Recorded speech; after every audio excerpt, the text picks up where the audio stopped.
네, 오늘 하나님께서 우리에게 주신 말씀은 사무엘상 1장 1절에서 28절 말씀입니다. 사무엘상 1장 1절에서 28절 말씀입니다. 저와 여러분이 한 절씩 교독하겠습니다. 에브라임 지파에 속한 수베 자손 엘가나라는 사람이 에브라임의 산간 지방에 있는 라마다임에 살고 있었다. 그의 아버지는 여로함이요 할아버지는 엘리후이고 그 윗대는 도우이고 그 윗대는 수비다. 엘가나에게는 두 아내가 있었는데 한 아내의 이름은 한나요, 또 한 아내의 이름은 브닌나였다. 브닌나에게는 자녀들이 있었지만 한나에게는 자녀가 하나도 없었다. 엘가나는 매년 한 번씩 자기가 사는 성읍에서 실로로 올라가서 만군의 주님께 경배하며 제사를 드렸다. 그곳에는 엘리의 두 아들인 홈니와 비느하스가 주님의 제사장으로 있었다. 엘가나는 제사를 드리고 나서는 늘 아내 브닌나와 그가 낳은 모든 아들 딸에게 재물을 각각 한 몫씩 나누어 주곤 하였다. 그러나 한나에게는 두 몫을 주었다. 비록 주님께서 한나의 태를 닫아 놓으셨지만 엘가나는 한나를 사랑하였다.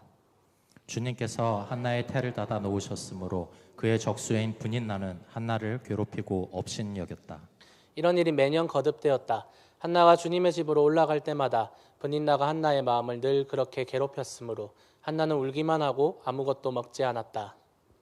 그럴 때마다 남편 엘가나가 한나를 위로하였다. 여보, 왜 울기만 하오? 왜 먹지 않으려 하오?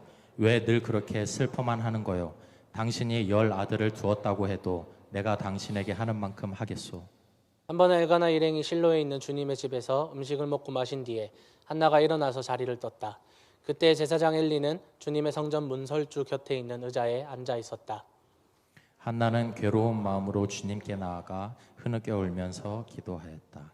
한나는 서운하며 아뢰었다. 만군의 주님, 주님께서 주님의 종의 이 비천한 모습을 참으로 불쌍히 보시고 저를 기억하셔서 주님의 종을 잊지 않으시고 이 종에게 아들을 하나 허락하여 주시면 저는 그 아이의 한평생을 주님께 바치고 삭도를 그의 머리에 대지 않도록 하겠습니다. 한나가 주님 앞에서 계속 기도를 드리고 있는 동안에 엘리는 한나의 입술을 지켜보고 있었다. 한나가 마음속으로만 기도를 드리고 있었으므로 입술만 움직이고 소리는 내지 않았다. 그러므로 엘리는 한나가 술에 취한 줄로 생각하고 그를 꾸짖었다. 언제까지 술에 취해 있을 것이오? 포도주를 끊으시오. 한나가 대답하였다. 제사장님, 저는 술에 취한 것이 아닙니다. 포도주나 독한 술을 마신 것이 아닙니다. 다만 슬픈 마음을 가눌 길이 없어서 저의 마음을 주님 앞에 쏟아 놓았을 뿐입니다. 이 종을 나쁜 여자로 여기지 마시기 바랍니다. 너무나도 원통하고 괴로워서 이처럼 기도를 드리고 있습니다. 그러자 엘리가 말하였다. 그렇다면 평안한 마음으로 돌아가시오. 이스라엘의 하나님이 그대가 간구한 것을 이루어 주실 것이요. 한나가 대답하였다. 제사장님, 이 종을 좋게 보아주시기 바랍니다. 한나는 그 길로 가서 음식을 먹었다. 그리고 다시는 얼굴에 슬픈 기색을 띠지 않았다. 다음 날 아침 그들은 일찍 일어나 주님께 경배를 드리고 나서 라마에 있는 집으로 돌아왔다. 엘가나가 아내 한나와 동침하니 주님께서 한나를 기억하여 주셨다. 한나가 임신을 하고 달이 차서 아들을 낳았다. 한나는 주님께 구하여 얻은 아들이라고 하여 그 아이의 이름을 사무엘이라고 지었다. 남편 엘가나가 자기의 온 가족을 데리고 주님께 매년 제사와 서원 제사를 드리러 올라갈 때가 되었을 때에 한나는 함께 올라가지 않고 자기 남편에게 이렇게 말하였다. 나는 아이가 젖을 뗄 때까지 기다렸다가 젖을 뗀 다음에 아이를 주님의 집으로 데리고 올라가서 주님을 뵙게 하고 아이가 평생 그곳에 머물러 있게 하려고 합니다. 나는 그 아이를 평생 나실 사람으로 바치겠습니다. 남편 엘가나가 그에게 대답하였다. 당신 생각에 그것이 좋으면 그렇게 하시오. 그 아이가 젖을 뗄 때까지 집에 있으시오. 주님께서 당신의 말대로 이루어 주시기를 바라오. 그래서 그의 아내는 아들이 젖을 뗄 때까지 집에 머무르면서 아이를 길렀다. 마침내 아이가 젖을 때니 한나는 아이를 데리고 3년 된 수소 한 마리를 끌고 밀가루 한 에바와 포도주가 든 가죽 부대 하나를 가지고 실로로 올라갔다. 한나는 어린 사무엘을 데리고 실로에 있는 주님의 집으로 갔다. 그들이 수소를 잡고 나서 그 아이를 엘리에게 데리고 갔다. 한나가 엘리에게 말하였다. 제사장님, 나를 기억하시겠습니까? 내가 주님께 기도를 드리려고 이곳에 와서 제사장님과 함께 서 있던 바로 그 여자입니다. 아이를 낳게 해달라고 기도하였는데 주님께서 내가 간구한 것을 이루어 주셨습니다. 그래서 나도 이 아이를 주님께 바칩니다. 이 아이의 한평생을 주님께 바칩니다. 그런 다음에 그들은 거기에서 주님께 경배하였다. 아멘. 이 말씀 하나님의 말씀으로 믿습니다. 아멘. 어떤 시골 교회 집사님 한 분이 새벽 기도를 굉장히 열심히 참여하셨다고 합니다. 그래서 하루도 빠지지 않고 새벽 기도에 열심을 내셨다고 해요. 정말 간절하게 기도를 하는 그분의 모습에 많은 사람들이 감동을 하고 또 도전을 받았다고 합니다. 그 집사님은 주로 선한 사람이 되게 해달라고 기도를 많이 했다고 해요. 선한 일을 행하며 이웃을 사랑하는 예수님이 닮은 사람이 되게 해주십시오, 이런 기도를 했다고 합니다. 그러던 어느 날 그 집사님이 경찰에 끌려가서 조사를 받으셨다고 합니다. 사연인즉슨 새벽 기도가 끝나고 집에 가는 길에 고추밭이 있었는데 그 끝나고 집에 돌아갈 때마다 고추를 몇 개씩 따서 가셨다고 합니다. 밭의 주인은 계속해서 고추가 없어지니까 CCTV를 설치를 했고, 그래서 경찰에 신고를 해서 이 범인을 잡게 된 것입니다. 이분의 행동 어떻게 여러분 생각하시나요? 선한 사람이 되게 해주십시오, 예수님이 닮은 사람이 되게 해주십시오라고 기도가 끝나고 집에 가는 길에 고추가 맛있게 열렸네, 고추를 따서 집에 가는 이 행동이 과연 기도하는 사람다운 행동인가요? 선한 삶을 살게 해달라고 하면서 이런 행동을 하는 것이 과연 선한 행동이고 예수님을 닮은 행동일까요? 혹시 응답을 받지 못해서 한 악한 행동인가요? 우리의 기도 생활이 이렇다는 겁니다. 저는 출근하기 전에 항상 차 시동을 걸기 전에 오늘 하루도 주님 안전 지켜주시고 예수님의 제자로 살 수 있도록 도와주십시오 라고 기도를 하고 차 시동을 겁니다. 그런데 저희 집에서 빠져나오면 큰 도로가 블랙번 로드입니다. 그 블랙번 로드로 들어가기도 전부터 이상하게 운전하는 사람들을 보면 화가 막 올라오고, 방금까지 기도했는데 예수님의 제자로 살게 해달라고 했는데 창문을 내리려고 하는 저의 모습을 발견합니다. 우리가 기도하는 것과 이렇게 삶의 모습의 태도가 완전히 나뉘어져 있다면 이것은 문제이지 않을까 저는 생각합니다. 오늘 기독교 역사에서 기도하면 빠지지 않고 항상 등장하고 모델로 제시되는 사람이 있는데 바로 오늘 소개해드릴 한나라는 사람입니다. 그런데 이 한나도 벼랑 끝에 서 있다라고 생각합니다. 그래서 벼랑 끝에 선 5번째 인물로 여러분께 소개를 드리고자 합니다. 한나는 이 상황에서 이 벼랑 끝에서 어떤 행동을 하였고, 이 한나의 행동을 통해서 하나님은 우리에게 또 어떤 교훈과 어떤 메시지를 주고 싶어 하실까요?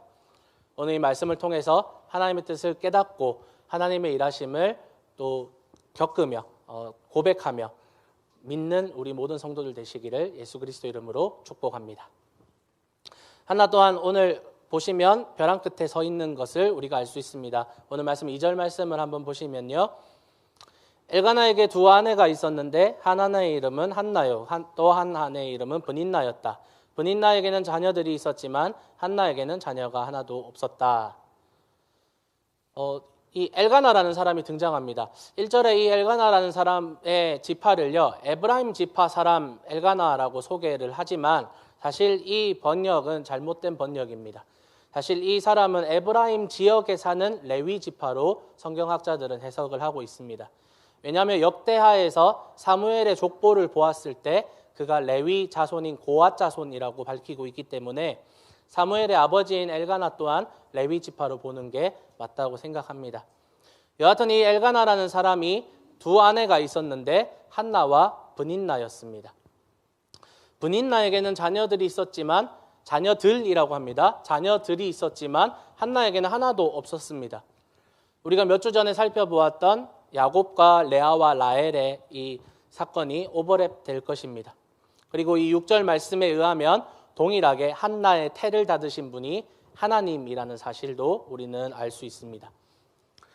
저를 포함한 많은 사람들이, 주일학교를 경험한 여러 사람들이 한나가 어려움을 당한 이유가 단순히 아이가 없었기 때문이다라고 생각을 하는 경우가 있습니다.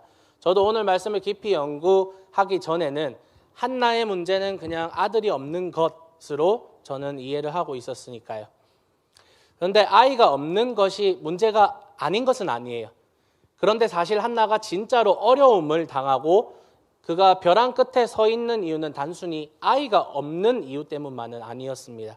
오늘 말씀 계속 살펴볼게요. 4절 5절 말씀입니다. 엘가나는 제사를 드리고 나서는 늘 아내 브닌나와 그가 낳은 모든 아들 딸에게 제물을 각각 한 몫씩 나누어 주곤 하였다. 그러나 한나에게는 두 몫을 주었다. 비록 주님께서 한나의 태를 닫아 놓으셨지만 엘가나는 한나를 사랑하였다. 아멘. 야곱이 그랬던 것처럼 엘가나도 아이가 있는 브닌나보다 한나를 더 사랑했습니다. 한나의 이름의 뜻이 사랑받는 자라는 뜻이거든요. 매력 있는 자라는 뜻으로도 해석할 수 있어요. 엘가나는 제사에 바친 희생 제물을요 브닌나와 자녀들에게 한 몫씩 나누어 주었습니다. 그런데 자신이 사랑하는 한나에게는 티가 나게 두 몫을 챙겨 주었다고 기록합니다. 티가 나게 편애를 하고 있다는 겁니다. 야곱이 라헬에게 그리고 요셉에게 티가 날 정도로 레아와 다른 아들들에 비해서 편애하고 더 사랑했던 것처럼, 그래서 그들의 시기심을 부추겼던 것처럼 엘가나 또한 한나를 편애함으로써 누구를 건드렸냐? 브닌나의 질투를 불러왔다라는 겁니다.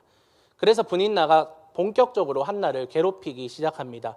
6절 7절 말씀 보시면요, 주님께서 한나의 태를 닫아 놓으셨으므로 그의 적수인 브닌나는 한나를 괴롭히고 업신여겼다. 여기서 괴롭히고라는 단어가 등장합니다.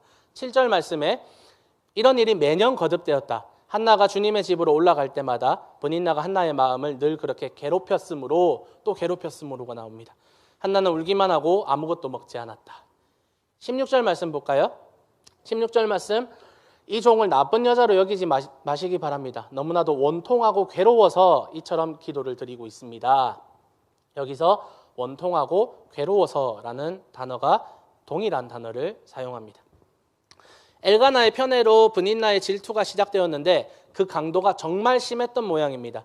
성경에서 숫자 3은요 완전하다라는 의미가 있어요. 그래서 어떤 행동을 3번 반복하면 그 정도가 완전하다라는 뜻이 됩니다. 6절, 7절, 16절에 괴롭힘이라는 단어가 3번 반복이 되면서 이 브닌나의 괴롭힘이 한나에게 얼마나 심했는지, 얼마나 심각하였는지, 그리고 그로 인해 한나가 얼마나 괴로워하고 원통하고 있는지를 지금 성경 이 사무엘서를 쓴 저자는 밝히고 있는 겁니다. 한나가 괴롭고 원통한 이유는요, 즉 벼랑 끝에 서 있는 이유는 아이가 없음이 아니라 사실 괴롭힘으로 인한 고통이었습니다. 그 괴롭힘이 너무나도 원통하고 괴로운 거예요. 심지어 7절의 상황을 보면 이런 일이 제사를 드릴 때마다 매년 반복되고 있다라고 기록합니다. 여러분이 알다시피 원래 제사는 불로 완전히 태워서 바칩니다. 그것이 짐승 제사이든 곡식 제사이든 기본적인 제사의 형태는 불로 태우는 것이고 남은 제물은 제사장만이 취할 수 있었습니다. 제사를 바치고 그 제물을 가족들과 함께 나누었다라는 이 점에서 가족들과 제물을 나눌 수 있게 허락된 제사는 화목제가 유일합니다. 그래서 21절 말씀에 의하면 엘가나와 그 가족들은 매년 제사를 드렸다고 기록하는데, 이 매년제는 이스라엘 온 민족이 한날을 정해서 지키는 민족적인 절기라기보다는 엘가나 가족이 특별히 정해서 가족 예배 날로 정해서 1년에 한 번, 한 차례 내지는 2차례 정도 가족끼리 드리는 특별한 화목제였다고 볼 수 있습니다.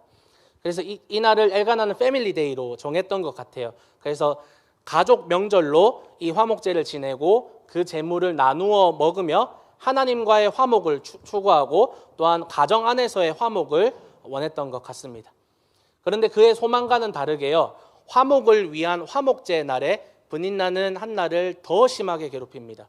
그리고 이런 일이 해마다 화목제를 드리는 날에 더 심각하게 반복되었다고 성경은 기록하는 것입니다.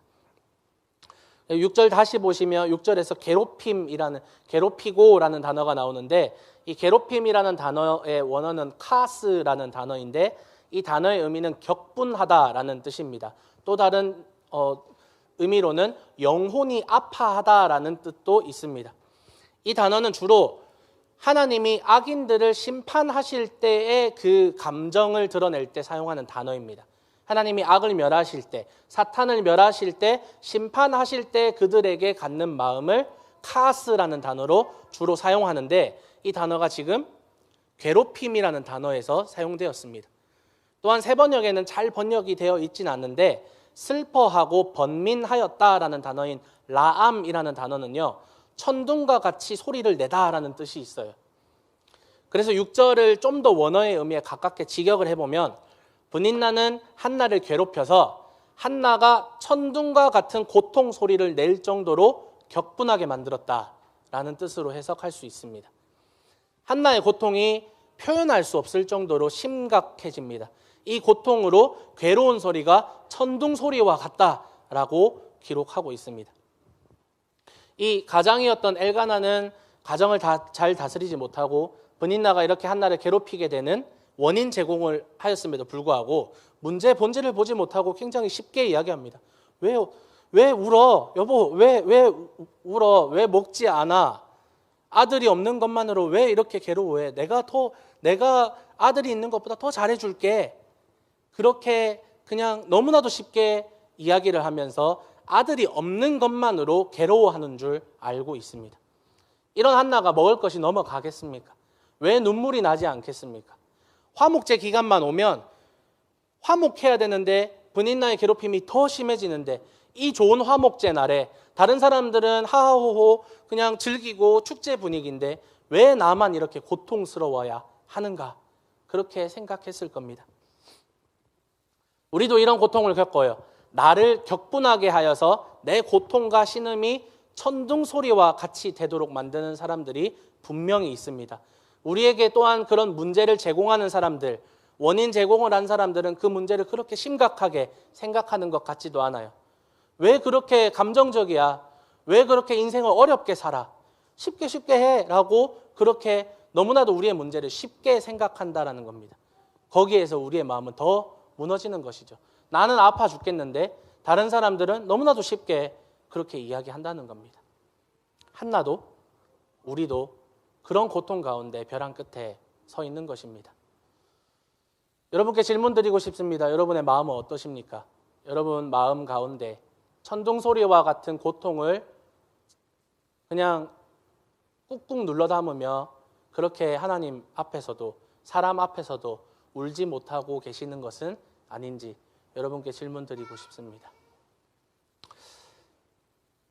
이런 고통의 순간에 한나는요, 하나님을 찾습니다. 9절 말씀입니다.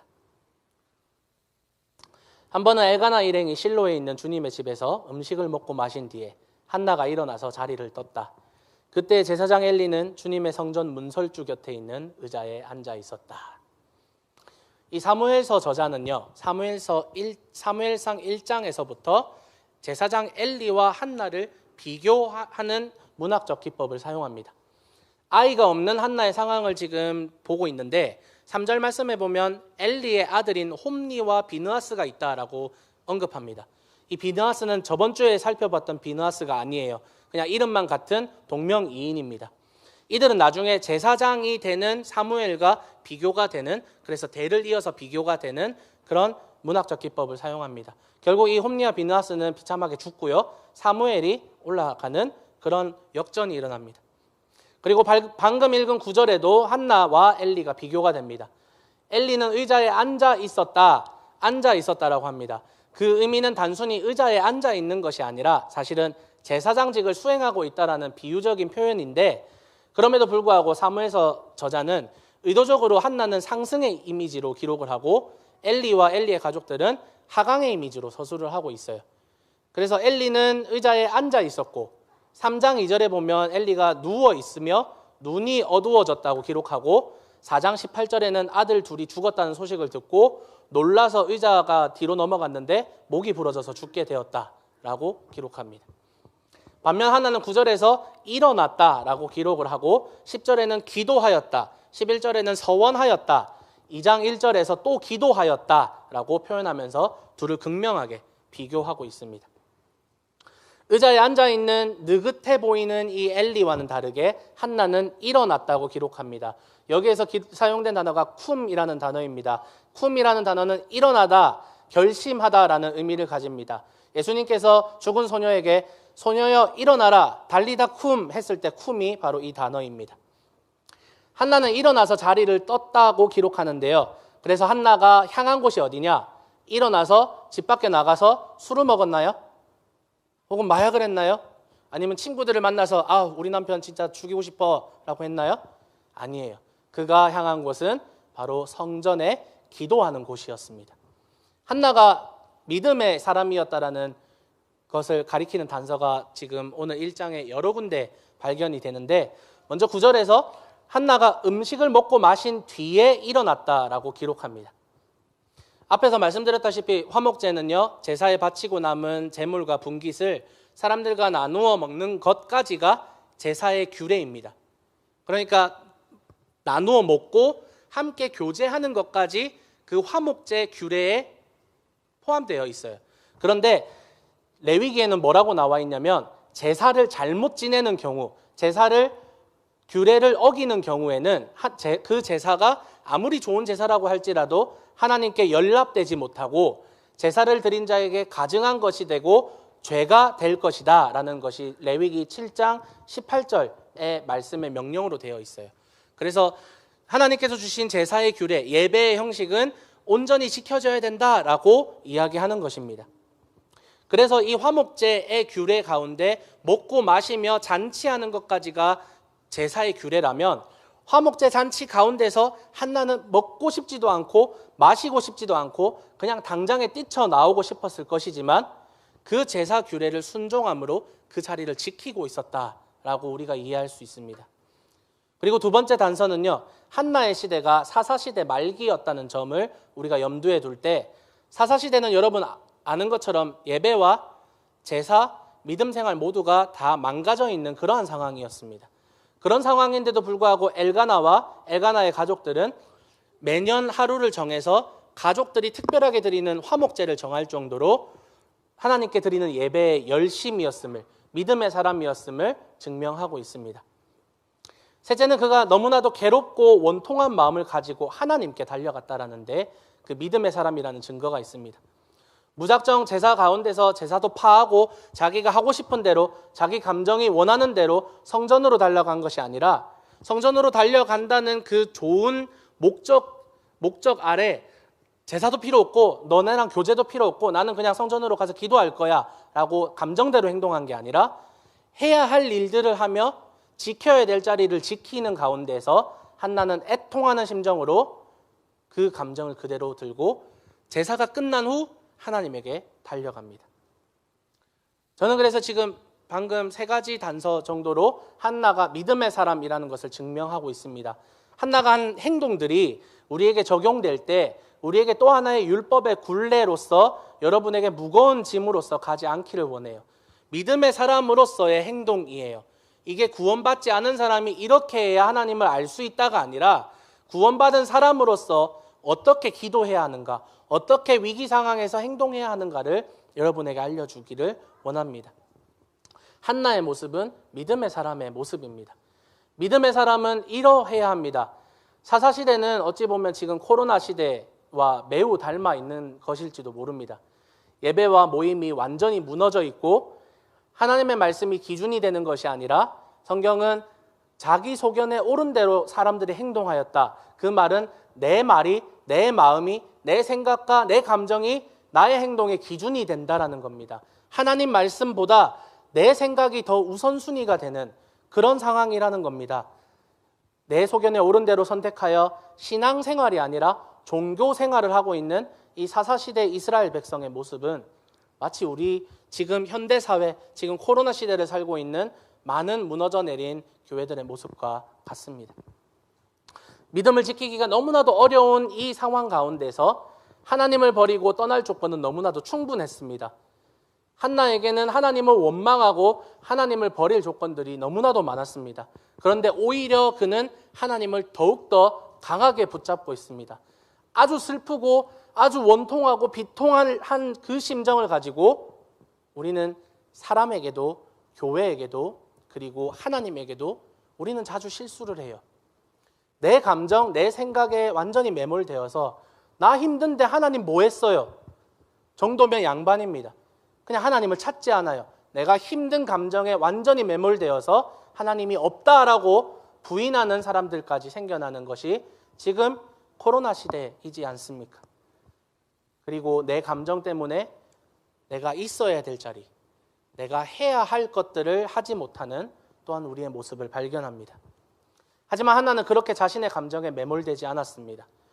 너무나도 고통스럽고 천둥 소리와 같은 신음소리를 내는 그녀가 있어야 할 자리를 지켰습니다. 자신의 감정으로 인해서 남편 엘가나를 비롯해서 자신을 괴롭히는 브닌나가 드리는 예배까지도 실패하지 않도록 그 자리를 지켜줍니다. 웃고 마시고 떠들고 모두가 즐거운 축제 분위기 속에서 그는 비록 슬픔에 눈물을 흘리고 지금 비통한 심정이 있지만 그럼에도 불구하고 그 자리를 지키면서 그들의 축제에 찬물을 끼얹지 않도록 자신의 감정을 지키고 있습니다. 그리고 마침내 그 잔치가 끝이 났을 때 그녀는 결심하여 일어났고 그리고 하나님에게 달려갑니다. 사랑하는 여러분, 어려운 마음으로 하는 모든 행동이 용납되는 것은 아닙니다. 마음이 아프다고 해서 욕을 하는 사람들이 다 용납되는 것은 아닙니다. 우리는 때로 우리의 마음 때문에 가족들에게, 교회 공동체에게 너무나도 큰 상처와 실수를 범합니다. 나의 감정 때문에. 하지만 어려운 마음으로 하는 모든 행동이 용납되는 건 아니에요. 내 마음이 힘들다고 해서 남에게 힘들게 해도 된다라는 뜻이 아니에요. 내 상황이 어렵다라고 해서 다른 사람이 드리는 예배를 회방해서는 안 된다라는 겁니다.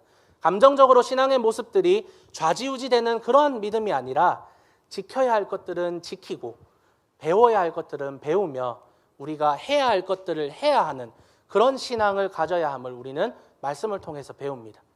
그래서 이 가르침이 율법의 굴레로서가 아니라 예수님을 믿는 자로서 가장 우선시 되어야 하는 것이 바로 예배라는 것을 우리가 배울 수 있습니다. 바로 하나님의 영광을 우리가 지켜드려야 합니다. 예수님을 믿기로 소원한 이후에 우리는 우리의 감정 때문에 어쩌면 하나님의 영광을 계속 훼손하는 행동을 하는 것은 아닌지 우리 스스로를 되돌아볼 필요가 있다는 겁니다. 그럼 한나가 어디로 달려갔습니까? 무엇으로 자신의 원통함을 해결하고자 했습니까? 바로 하나님께 달려가고 있어요. 우리의 억울한 마음과 괴롭고 원통한 마음을 해결할 수 있는 유일한 길은 바로 하나님이라는 겁니다. 가장 친한 사람과 대화를 하거나 멘토와 상담을 하거나 바다나 산과 같은 자연을 가서 힐링을 하거나 운동을 하거나 혹은 게임을 하거나 혹은 더 나아가서 술을 먹고 마약을 하는 등으로 우리는 스트레스와 고통을 잊어보려고 노력합니다. 술과 마약을 권하진 않지만 여러분 하시면 안 됩니다.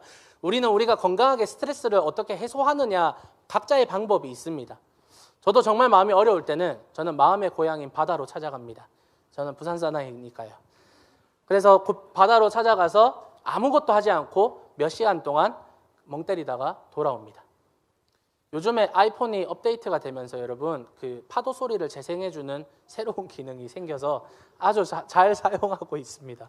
네, 유튜브를 볼 때도 바다 소리를 켜놓고 할 수 있어요. 너무 좋은 기능인 것 같아요. 이런 상황에서 바다를 가는 게 진짜 그 마음의 어려움을 진정으로 해결할 수 있을까 생각했을 때 그것은 아닐 거예요. 그냥 편안함과 평안함은 다르다고 생각합니다. 바다 소리를, 파도 소리를 들었을 때 저는 편안함을 느끼지 평안함을 느끼지는 않아요. 평안함은 어디서 느낄 수 있느냐? 하나님에게서만 느낄 수 있다는 겁니다. 이런 상황에서 성도들의 모습이 둘로 나누어집니다. 어떤 사람은요, 자신의 삶이 편안한 상황이어야 신앙생활을 잘하는 사람이 있어요. 그래서 오히려 어려우면 하나님을 떠나서 하나님에게서 도망치려고 하는 사람들이 있어요. 되게 상황이 좋지 않아서, 내 건강이 좋지 않아서, 내 비즈니스가 좋지 않아서 어떤 상황들이 좋지 않을 때 교회를 잠깐 떠났다가 그 일들이 해결된 후에 하나님께 다시 돌아오는 사람들이 있어요. 첫 번째 타입.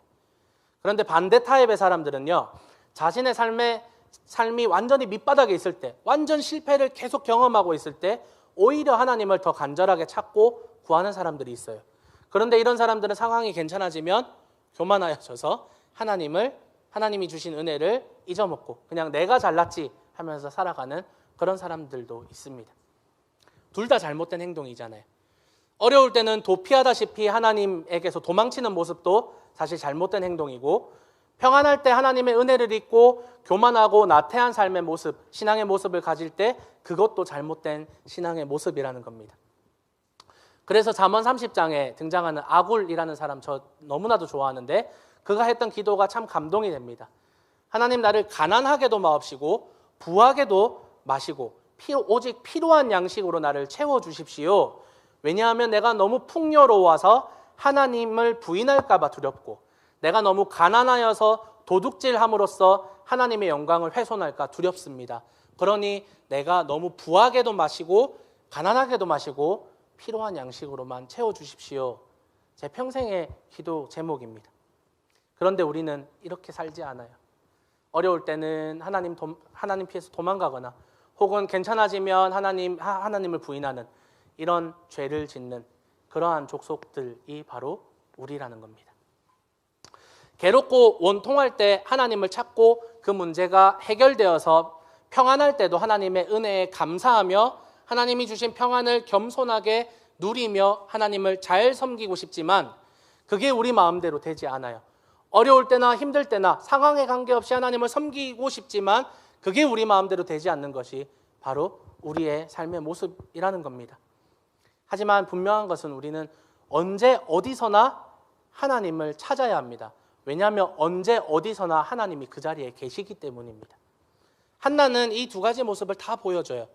한나는 어려운 상황과 괴로운 마음에 포도주를 진탕 마실 수도 있었습니다. 축제 기간에 포도주는 얼마든지 구할 수 있었으니까요. 엘리도 그래서 축제 기간에 이 여자가 취한 줄 알고 포도주 좀 끊어라, 술 좀 그만 마셔라 라고 비난하지 않습니까? 잘못 알아서.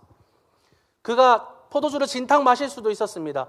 남편 엘가나의 멱살을 잡을 수도 있고 브닌나의 머리채를 잡고 막 욕을 쏘아 붙일 수도 있었어요. 이혼을 할 수도 있었을 것이고, 화목제만 참여하면 이런 일이 생기니까 화목제를 참여하지 않는 것도 방법이 될 수 있었을 겁니다. 하지만 오히려 한나는 이때에 하나님에게 달려갑니다. 하나님을 예배하는 화목제에서 이런 불화가 일어나고 이런 마음의 고통이 일어나지만 한나는 알았어요. 문제가 화목제를 받으시는 하나님에게 있는 것이 아니라 이 화목제를 바치는 사람에게 문제가 있음을 한나는 분명히 알았던 겁니다. 그래서 한나가 하나님을 외면하거나 부정하고 도망칠 이유는 전혀 없었어요. 오히려 지금 이 순간 나의 마음은 너무나도 고통스럽지만 하나님을 의지하고 하나님께 자신의 비통함을 온전히 고백하기를 원했던 겁니다. 예레미야 29장 12절에서 14절 말씀 우리 함께 읽도록 하겠습니다. 시작.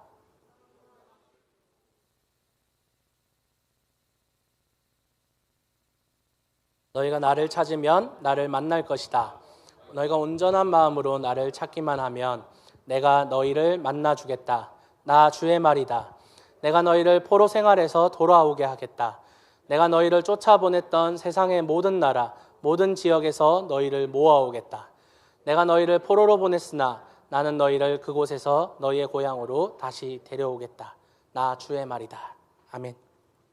하나님은 하나님을 버리고 하나님을 떠난 삶을 살아갔던, 그래서 나라가 멸망할 지경에 놓였던 예레미야 시대 이스라엘 백성들에게마저도 너희가 나를 부르고 나에게 기도하면 내가 들어서 응답하겠다. 너희가 나를 찾으면 나도 만나줄 것이다 라고 이야기합니다. 단순히 내 문제를 해결해 주세요 라는 1차원적인 기도가 아니라 하나님께서는 하나님을 부르라, 하나님을 찾으라, 하나님 존재 자체를 구하는 기도를 해라 라고 이야기하는 겁니다. 한나가 기도를 할 때 외친 첫 마디가 뭘까요? 11절 말씀에 만군의 주님. 이 단어는 정말 특별한 단어입니다. 만군의 주님이라는 외침입니다. 만군의 주님이란 모든 군대의 하나님이라는 뜻입니다. 강하고 능력이 있으며 이스라엘 백성들을 가나안으로 인도하여서 정복하고 이 나라에서 살게 하신 능력의 모든 군대의 하나님이라는 뜻으로 만군의 주님, 여호와 체바오트라고 부르고 있습니다. 그리고 자신의 비천한 모습을 하나님을 부른 이유에 고백하고 있습니다. 하나님 앞에서 숨기지 않습니다. 하나님 앞에서 자신의 불쌍하고 원통한 모습을 솔직하게 고백하면서 하나님의 불쌍히 여기시는 긍휼을 구하고 있습니다. 나를 불쌍히 여겨주십시오. 천둥과 같은 괴로움을 하나님 앞에 고백합니다. 한나는 하나님이라면 자신의 괴로움을 해결하실 수 있다는 확신 가운데 기도한 것입니다. 히브리서 4장 14절에서 16절 말씀입니다. 그러나 우리에게는 하늘에 올라가신 위대한 대제사장이신 하나님의 아들 예수가 계십니다. 그러므로 우리의 신앙 고백을 굳게 지킵시다. 우리의 대제사장은 우리의 연약함을 동정하지 못하시는 분이 아닙니다. 그는 모든 점에서 우리와 마찬가지로 시험을 받으셨지만 죄는 없으십니다. 그러므로 우리는 담대하게 은혜의 보좌로 나아갑시다. 그리하여 우리가 자비를 받고 은혜를 입어서 제때 주시는 도움을 받도록 합시다. 아멘. 우리도 마찬가지예요. 우리는 오히려 한나보다 더 순전한 믿음을 가지고 있어요. 그것은 우리의 하나님이 그리고 우리를 위하여 사람이 되신 예수 그리스도께서 자비와 사랑의 하나님이라는 사실을 우리는 분명히 알고 있습니다. 예수님은 하늘 위에서 그냥 우리의 어려움을 구경하시는 분이 아니에요. 그분은 우리처럼 고난을 받으셨고 우리보다 더 심한 고난을 받아서 죽기까지 하셨습니다. 그분이 죄가 있기 때문이 아니라 저와 여러분의 죄 때문에 우리의 죄로 인해서 그가 당한 고난이었습니다. 그가 당하지 않아도 될 것을 당한 고난이었습니다. 어떻게 영광스러운 하나님이신 그분께서 인간이 되신 것도 기가 막힌데 그것도 영광스러운 왕궁에서 태어난 것도 아니고 마구간에서도 말 구유에서 비참하게 태어나시고 십자가에서도 실오라기 하나 걸치지 않고 아주 비참한 상태에서 죽으실 수가 있을까요? 그렇기 때문에 히브리서 기자는요, 예수님은 우리의 모든 연약함을 공감하신다, 동정하신다라고 이야기합니다. 그리고 그분은 완전한 중보자로서 우리와 하나님을 연결시켜 주셔서 이제는 원래는 하나님의 보좌 앞으로, 그 시은자 앞으로, 지성소 앞으로 달려가면 죽어요. 그런데 이제는 예수님의 은혜로 말미암아 우리는 하나님에 계시는 은혜의 보좌 앞으로 달려갈 담력을 얻었다라고 히브리서 기자는 이야기하는 겁니다. 그래서 우리를 위하여 길을 내시고 화평이 되어 주신 분이 바로 예수님입니다. 그렇게 우리는 어려울 때 예수님을 바라보아야 합니다. 나도 힘들어요. 여러분도 힘들어요. 하지만 예수님은 더 힘드셨다고요. 예수님은 삶 자체가 모두 고통 가운데 거하셨던 분입니다. 그런 예수님께서 우리의 아픔을 동정하고 계신다 이야기합니다. 여러분의 아픔을 해결하실 분은 예수님입니다. 그 또한 연약한 사람으로서 겟세마네 동산에서 두렵고 떨림으로 하나님, 이 잔을 나에게서 피하게 해주십시오라고 간절하게 기도했던 한 사람이지 않습니까? 그런 그가 동정하지 못할 아픔이 어디에 있겠습니까? 예수님이 신이기 때문에 모든 것을 그냥 담담하게 십자가 오케이 컴온 했나요? 아니에요. 너무나도 두려워했어요. 우리처럼 두려워하고 고통스러워서 땀방울이 핏방울이 되도록 기도하셨던 분이 예수님입니다. 그러니 우리의 아픔을 동정할 수 있는 분이시죠. 그러므로 여러분, 여러분의 아픔과 여러분의 원통함을 가지고 하나님 앞으로 나아오십시오. 바로 그때에 하나님이 여러분과 함께 하실 것입니다. 여러분이 아버지라고 외치는 그 한마디를 하나님은 반드시 들으십니다. 한국에서 이런 말이 있어요. 한국에서 여성분들이 밤길에 다니다가 뭔가 위험에 처했을 때 도와주세요, 살려주세요 라고 하잖아요. 그것보다 더 효과적인 한마디가 있다고 합니다. 아빠! 아빠라고 부르면 반드시 누가 쳐다본다라는 거예요. 왜 그러냐면 아빠는 딸의 목소리를 정확하게 알아볼 수 있어서 집 근처라면 그 아빠가 분명히 뛰쳐나올 것이고 그 현장이 집 근처가 아니다고 하더라도 혹시 내 딸인가 해서 수많은 아빠들이 그 현장을 탁 쳐다보게 된다는 뜻이죠. 살려주세요보다 아빠라는 한마디가 더 강력하다는 거예요. 우리에게도 마찬가지입니다. 도와주세요. 살려주세요. 그 말도 좋지만 아버지, 아빠라는 그 한마디가 어쩌면 더 강력한 선포가 되지 않을까 저는 그렇게 생각합니다. 그러면서 하나님께 이런 것도 들으실까 하나님이? 이런 유치한 것도 하나님이 들어주실까? 하나님 너무 바쁘실 것 같은데 그렇게 염려하지 마시고 하나님을 부르십시오. 그리고 하나님께 여러분의 솔직한 마음을 내어놓으세요. 우리의 기도는요, 하나님을 향해야 돼요. 아빠라고 외치는 그 한마디에 하나님은 응답하실 수밖에 없어요. 내 아들이, 내 딸이 나를 부르는데 외면할 아빠는 아무도 없습니다. 간절히 하나님 아버지를 찾으시는 여러분 되시기를 축원드립니다. 그렇다면 한나가 어떤 기도를 하였나 이것도 살펴볼 필요가 있어요. 11절 말씀입니다. 만군의 주님, 주님께서 주님의 종의 이 비천한 모습을 참으로 불쌍히 보시고 저를 기억하셔서 주님의 종을 잊지 않으시고 이 종에게 아들을 하나 허락하여 주시면 저는 그 아이의 한평생을 주님께 바치고 삭도를 그의 머리에 대지 않도록 하겠습니다. 여기에서 저를 기억하셔서 라는 이 단어를 여러분 잘 기억하십시오. 나중에 다시 한번 언급하겠습니다. 한나는 아들을 구해요. 왜냐하면 아들이 당연한 사실이 아들이 없는 것으로 이 문제가 시작되었기 때문에 아들을 구합니다. 하지만 여기에서 우리가 캐치해야 될 점은 그가 자신의 만족과 자신의 유익과 자신의 서러움을 풀어줄 그 도구로, 그러니까 레아와 라헬이 했던 것처럼 아들을 요구한 것이 아니라는 점입니다. 한나는 아들을 구하면서 그 아들을 하나님에게 그냥 바쳐버립니다. 만약에 아들로서 자신이 만족을 누리고 내 서러움을 풀어줄 대상 도구로 아들을 사용했다면 그는 아들을 바치지 못했어요. 하지만 한나는 그 아들을 하나님께 그냥 바쳐버립니다. 아이가 자신의 만족과 문제 해결의 도구가 아니라는 겁니다. 한나는 아들 자체가 목적이지 않았어요. 아들을 낳음으로 인해 브닌나와 경쟁 구도로 가서 나도 이제 하나 있으니까 한번 제대로 해보자 라고 했던 라헬과 레아와의 그런 경쟁 구도가 아니라는 겁니다.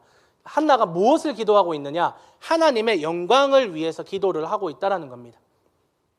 예수님께서는 언제나 기도하셨어요. 사람들을 떠나서 한적한 곳에서 항상 기도하시고 새벽 미명에 기도하시고, 왜 새벽에 기도하셔서 새벽 기도가 탄생했는지 모르겠지만요, 여러분. 항상 기도하셨어요. 그런데 예수님이 기도하는 목적과 그 컨텐츠는 항상 하나님 나라에 있었습니다. 그리고 우리에게 기도를 가르쳐 주실 때도 하늘의 뜻이 이 땅 가운데, 아버지의 뜻이 이 땅 가운데 이루어지기를 기도하라고 그렇게 가르쳐 주셨습니다. 우리의 기도가 이루어지지 않는 것, 우리의 기도가 응답되지 않는 것은 바로 하나님 나라와 하나님의 영광을 전혀 기도에서 찾아볼 수 없기 때문이 아닐까. 그냥 비나이다 수준의 그냥 토속신앙의 기도와 다를 게 없기 때문이 아닐까 생각합니다. 분명히 요한일서에서 저희가 요한일서를 묵상할 때 뭐라고 가르쳐 주셨냐면, 요한사도가 우리가 하나님의 뜻을 따라 구하는 기도는 하나님이 들어주신다라고 이야기하였습니다. 하나님의 뜻을 따라 구하면, 거기에서는 특별히 요한일서에서는 사랑이라고 말씀드렸는데 성경 전체는 하나님의 뜻이 무엇인지 너무나도 많아요. 그런데 무엇이 하나님의 뜻일까? 하나님의 뜻에 따라 구하는 기도는 오늘은 저는 하나님의 나라와 하나님의 영광을 위한 기도라고 말씀드리고 싶습니다. 즉 우리의 기도가 그 수준이 아니라는 거예요. 하나님이 원하시는 하나님의 영광을 추구하는 기도가 아니라는 겁니다. 야고보서 4장 3절입니다. 구하여도 얻지 못하는 것은 자기가 쾌락을 누리는 데 쓰려고 잘못 구하기 때문입니다. 만약 한나가 아들만 구했다면, 나에게 아들 하나만 주십시오 라고 구하였다면 레아와 라헬처럼 한나와 브닌나가 단순한 대립관계로 인해서 아들을 자신의 뜻을 이루는 도구로만 사용했을 것이고, 그랬다면 한나는 기도의 어머니로 기억되지 못했을 겁니다. 그러니 한나가 하나님께 기도한 것은 하나님을 위해서 나에게 아들을 주십시오 라고 기도했다고 볼 수 있습니다. 마태복음 6장 33절 말씀입니다. 우리 한 목소리로 읽읍시다. 시작.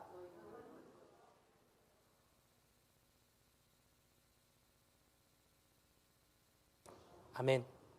앞에서 평안할 때 교만하여서 하나님의 은혜를 기억하지 않는 사람들이 있다고 언급드렸습니다.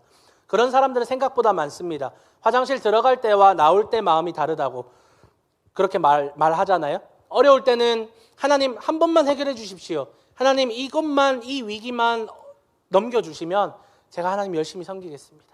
하나님 이번 한 번만 해주시면 이라는 기도를 저희 너무 많이 합니다. 그런데 그때의 고백대로 우리가 살고 있나요?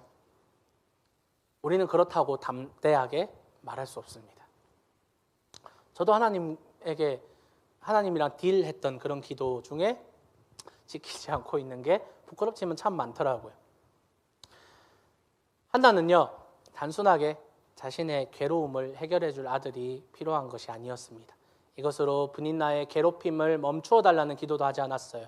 그녀는 이 아들이 하나님을 영광 돌릴 것을 기대했습니다. 그리고 하나님께 그를 기도한 대로 실제로 바치게 됩니다.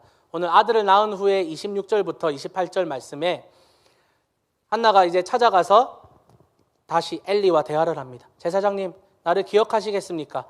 내가 주님께 기도를 드리려고 이곳에 와서 제사장님과 함께 서 있던 바로 그 여자입니다. 아이를 낳게 해달라고 기도하였는데 주님께서 내가 간구한 것을 이루어 주셨습니다.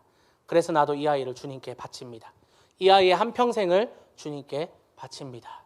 이렇게 아들을 바쳐버립니다. 아들이 태어났어요. 눈에 넣어도 아프지 않을 정말 귀한 아들이 태어났습니다. 그런 아들을 이제 내가 기도한 대로 하나님께 이제는 바쳐야 한대요. 얼마나 지키기 어려웠을까요? 내가 왜 이런 소원을 했을까? 내가 정신이 나갔지라고 그렇게 생각하지 않았을까요? 저도 하나님께 소원을 잘못해서 지금 이 자리에 서 있습니다, 여러분. 제가 중고등부 시절에는 우리 기영조 전사님도 같은 세대라서 알 건데 집회만 가면 결단의 시간이라는 게 참 유행을 했어요. 그래서 마지막 날에 이제 강사 목사님이 자, 예수님 안 믿었는데 예수님 믿기로 이제 결단한 사람 일어나세요. 그것까지는 좋습니다. 그래서 막 기도를 받아요. 그런데 갑자기 이제 삐를 받아서 뭘 하냐면 목회자가 될 사람 앞으로 달려 나오십시오. 찬양 인도자가 될 사람 앞으로 달려 나오세요. 사모가 될 사람 앞으로 달려 나오세요. 저는 뒤에서 가만히 있었습니다. 근데 갑자기 이제 마지막에 선교사가 될 사람 앞으로 나오십시오 하는데 제 친구가 저를 밀어버렸습니다. 뭐하노 안 나가나? 그래서 밀려 나왔는데 한 3명 정도만 나온 거예요. 그 중에서 저를 안수를 하고 기도를 하셨습니다. 그래서 저는 이 자리에 있는 것 같아요. 아직도 그때 기도가 생생해요. 저한테 자 따라해 라고 하면서 한마디 한마디씩 이렇게 기도를 하셨는데 하나님 제 인생을 하나님을 위해 땅끝에서 사용하십시오. 네? 제가요? 제가요? 그래서 어쩌면 저는 땅끝인 이 멜번에서 지금 서원대로 사역하고 있는지도 모르겠습니다. 꼭 서원을 지키고 행하는 것이 아니라고 할지라도요, 여러분 우리가 기도하며 하나님 앞에서 내가 기도한 대로, 내가 기도했던 그 모양대로, 그리고 나의 기도에 응답하신 하나님의 은혜에 대한 당연한 감사의 반응으로 우리는 허락된 평안한 삶 가운데서 과연 하나님을 바라보고 있는가? 그것이 우리에게 질문이 되어야 하는 겁니다. 내가 기도를 했고 하나님이 나에게 응답해 주셔서 뭔가 해결됐습니다. 근데 그 가운데서 하나님의 은혜를 잊고 혹은 하나님과 약속한 것을 잊고 산다면 그것은 너무나도 믿음의 행동이 아니라는 겁니다. 상황을 해결했다고 해서 하나님을 다시 멀리하고 다시 문제가 생겼을 때 또 다시 하나님께 가서 하나님 도와주세요라고 하는 건 하나님을 그냥 도깨비 방망이 정도로만 보고 있지 않다라는 겁니다. 하지만 우리 하나님은 그런 하나님이 아니잖아요. 하나님은 그냥 소원을 들어주는 요술램프 진이나 도깨비 방망이가 아니라 우리와 인격적인 교제를 나누시는 우리의 아버지이신 하나님이에요. 어떤 아빠가 아들이 평소에는 말도 하나도 안 하다가 아빠 저 용돈 좀 하고 용돈 받아가서 또 한 몇 달을 얘기를 안 하고 또 찾아가서 아빠 저 용돈 좀, 어떤 아들이 이렇게 한다면 어떤 아버지께서 이 아이를 전심으로 아이고 이쁘다 하겠습니까? 우리의 기도가 그렇다라는 겁니다. 하나님 용돈 좀 주십시오. 용돈 받아서 와 흥청망청 쓰고 하나님 또 용돈 좀 주십시오. 이런 아들의 모습과 같다라는 겁니다. 우리 하나님은 도깨비 방망이가 아니에요. 오늘 한나가 고백하였듯이 만군의 하나님, 온 우주를 다스리시는 만군의 하나님, 능력의 하나님이 여러분의 모든 것을 다스리시고 지배하시지만 때로는 우리의 아버지로, 때로는 우리의 남편으로, 때로는 우리의 친구처럼 하나님께서는 우리와 교제하기를 원하시는 것이지 우리를 계속해서 돈을 주고 비즈니스가 성공하게 하고 좋은 성적이 나오게 하면서 우리를 성공시키는 하나님이 아니라는 겁니다. 우리의 그냥 단순한 물질적인 서포터가 아니라 영혼의 교감자가 되어야 된다는 겁니다. 그리고 우리가 어려울 때, 우리가 고통 가운데 있을 때 그것을 위로하고 해결해 줄 수 있는 유일한 우리의 사랑의 하나님이라는 것을 우리가 늘 고백해야 합니다. 단순하게 문제 해결에 목말라 하나님 도와주세요라고 부르며 하나님을 그렇게 이용하는 것이 아니라 우리는 하나님의 이름을 부르며 하나님 사랑합니다. 하나님 도와주십시오. 하나님에 대한 사랑을 더 먼저 고백을 해야 된다는 겁니다. 그래서 하나님을 부르며 하나님의 이름과 하나님의 성품을 의지하여서 나의 뜻보다 하나님의 뜻을 더욱 구하였던 예수님처럼 그 예수님의 기도를 기억하며 우리도 이 벼랑 끝에서 하나님께 달려가기를 소망합니다. 그런 기도를 드리시는 우리 KPCM 모든 성도님들 되시기를 예수님의 이름으로 축복합니다. 말씀을 맺겠습니다. 이렇게 한나가 기도하고 나니 이들의 가정이 회복이 되고 동시에 이들의 예배가 회복이 됩니다. 19절 말씀입니다. 다음 날 아침 그들은 일찍 일어나 주님께 경배를 드리고 나서 라마에 있는 집으로 돌아왔다. 그들이 함께 주님께 경배를 드립니다. 그리고 집으로 돌아와 동침을 하니 아이가 생겼다가 아니라 주님께서 한나를 기억해 주셨다라고 이야기합니다. 아까 제가 기억하고 캐치해달라고 했던 11절에 한나가 비천한 저를 기억해 주십시오라는 이 기도가 응답된 것이 아들이 태어났다가 아니라 주님이 한나를 기억해 주셨다. 기도를 나를 기억해 주십시오. 응답도 주님이 기억해 주셨다로 응답이 되었다라는 겁니다. 하나님이 한나를 기억하셨고 한나를 통해 큰 일을 이루어 주세요. 자녀도 낳지 못하는 이 한 연약한 여인을 하나님이 기억하시고 하나님이 바라보시며 하나님의 구원의 역사가 이 연약했던 작은 한나라는 여인을 통해서 이루어지고 있습니다. 보아스와 룻의 이야기를 그린 룻기서, 이 룻기서는요 한나가 살아가는 이 시대와 연대기적으로 비슷한 시기입니다. 그런데 룻기는요 유다 지파의 후손인 다윗의 계보로 그 이야기가 마무리가 돼요. 그런데 오늘 사무엘상에 등장하는 이 한나라는 이 작은 여인이 관련된 이 사건, 이 기도하는 이 장면은 룻기에서 예언된 다윗이라는 왕, 그 다윗을 왕으로 세울 하나님의 사자, 킹메이커의 탄생을 그리고 있어요. 그리고 그 태어난 아들이 우리는 다윗에게 기름 부음하는 사무엘인 것을 우리는 압니다. 그래서 사무엘서는요 어떻게 읽어야 하냐면 사무엘의 위대한 이야기, 사울의 이야기, 다윗의 이야기 정도로 읽는 게 아니라 사무엘서를 읽는 키는 바로 한나의 고백인 만군의 하나님이라는 겁니다. 하나님은 사무엘을 통해서 왕정국가로서의 시작을 선포하시지만 하지만 이스라엘의 진정한 왕은 하나님이라는 겁니다. 만군의 여호와가 너희를 지킨다라고 왕은 하나님이시다라는 것을 드러냅니다. 그러면서 인간 왕들이 계속해서 등장합니다. 인간 왕을 요구했던 이스라엘은 결국 죄에 빠질 수밖에 없음을, 그래서 다윗의 자손에서 오는 메시아 예수 그리스도를 기다릴 수밖에 없음을 오늘 이 연약한 여인인 한나를 통해서 시작하고 계시는 겁니다. 한나의 기도대로 사무엘을 통해 하나님은 영광 받으셨어요. 그리고 하나님은 아이가 없는 한나라는 이 여인을 통해서 하나님의 위대한 구원의 역사를 계속해서 써내려 가고 있습니다. 그렇게 여러분 하나님을 바라보아야 합니다. 하나님을 부르십시오. 하나님을 붙잡으세요. 우리의 문제가 있을 때 하나님은 우리가 생각하는 것보다 더 큰 걸 원하는 것 같아요. 어떻게 한나가 사무엘이 나중에 왕이 될 다윗을 기름 부을 자로 하나님이 세우셨다는 것을 한나가 어떻게 알 수 있었을까요? 그런데 이 문제, 이 고통스러운 이 문제 가운데 하나님은 우리의 생각보다 더 큰 것을 준비하고 계셨다는 겁니다. 그렇게 우리는 하나님을 바라보아야 합니다. 하나님을 부르세요, 여러분. 하나님을 붙잡으세요.